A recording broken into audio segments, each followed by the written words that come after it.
Alright, so now that the software setup is ready, let's clear this screen and let's get into our home directory. Let me get into my desktop and create a new project. And to do that, I have to type ng new and the project name I want to create. And let's say, for example, I want to give it as Angular 7 dash quick start. I press enter. It'll ask me a couple of questions. Number one, it says, do you want Angular routing to be included? I would like to say no at this time. It says what style sheet format you would like to use. Is it CSS, SAS, LESS or others? So I would like to go with CSS. And then it takes probably few seconds to minutes.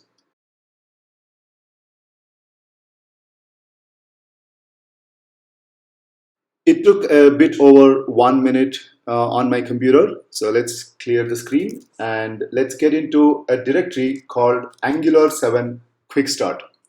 And that's the project name that I have given. So let's open Visual Studio Code right here. So I can type code dot, and then that brings up my Visual Studio Code, opening the contents of the current folder, which is this. And there's a bunch of files that might be of interest. The first thing that we would be interested in looking at is the src folder. And the src folder has an index.html. An index.html is a very simple HTML without any content at all except one app_root, which is not an HTML tag. So this is basically something that Angular understands. So I'll explain how this works in a minute. But app_root at this time makes some sense. Let's go to the command prompt once again. And I'm going to type here ng serve-o.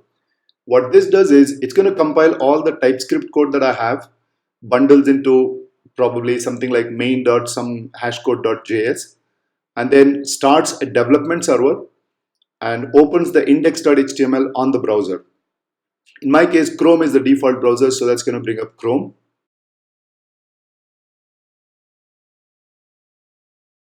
And this is the content. But surprisingly, if you see, the index.html has no such thing. It just has app_root.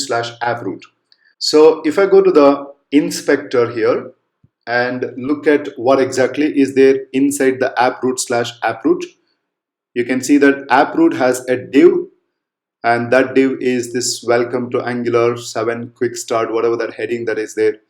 And then you have another h2, which is a bunch of links over here. You can see that. And then there is a ULLI combination. And outside of app_root, there is a bunch of scripts that have been injected. So main.js is the code that produces all these output here. But the question is, how is this coming? Where is this coming from? So if I go back to my app folder, which is right here, there is a file called app_component.html. And if you see that h1 which says welcome to and some title, that's what we see over here, welcome to, and this is supposed to be what's called title. And then there is an image. So there's an img here. Then there is a h2 which says here are some links to help you start. And then there's a ULLI combination, which is what you see over here. So the question is, how is the app component.html loaded into that app_root? You can see that the files app.component.css, app.component.html, app.component.spec.ts, and app.component.ts. All these four files are a part of a single component, and hence it's named as component here in the file name, like app.component, right?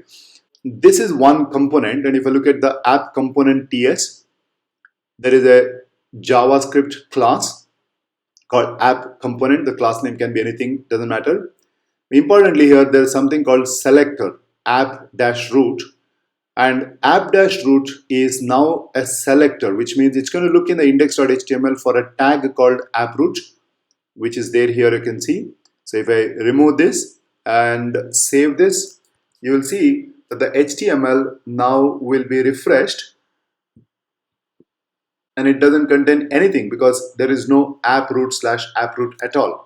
So the app_root here is important. For example, if I type here div with an ID of app root, or I can give anything, for example, div ID of D1.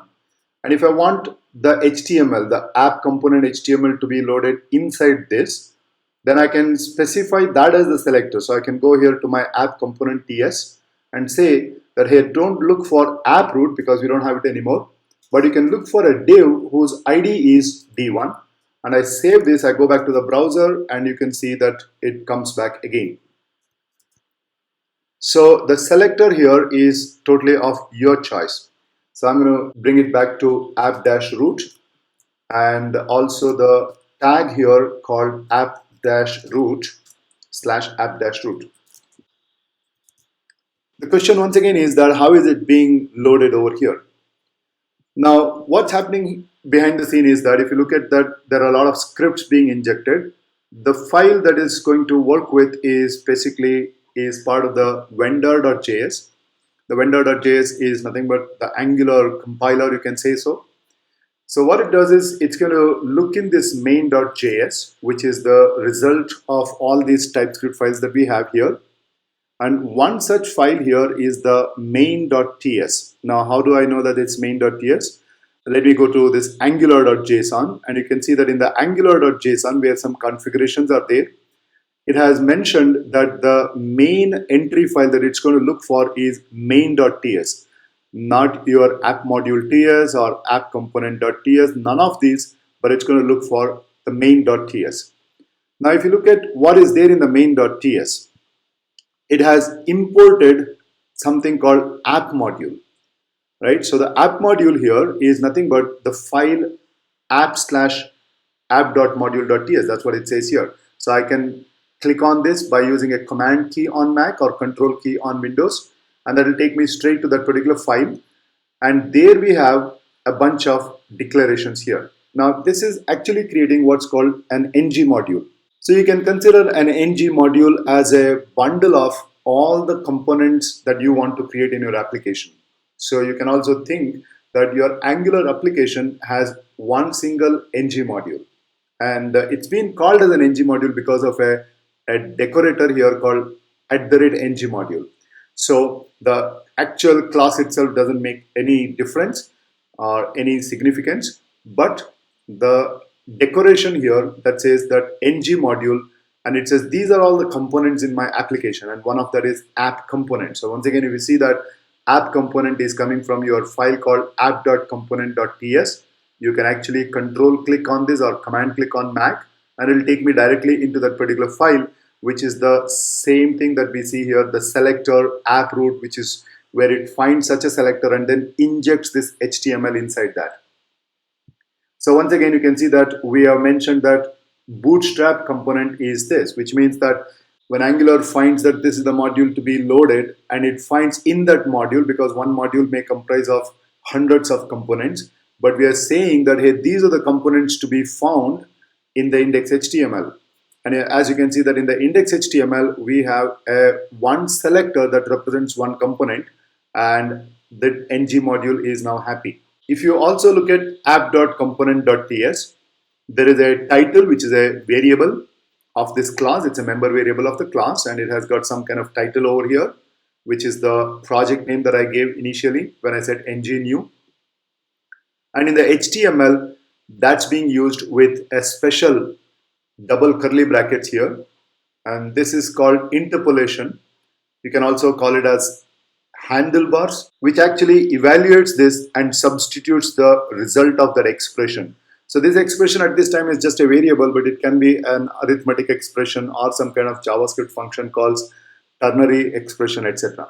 You can actually make some changes if you want. For example, if I go here and change this as so Angular 7 a quick start, save it, and if I go back to the browser, you should see now that actually is the title that's coming up. Now that we have seen how to create a new Angular application, let's create a new component and work with the same.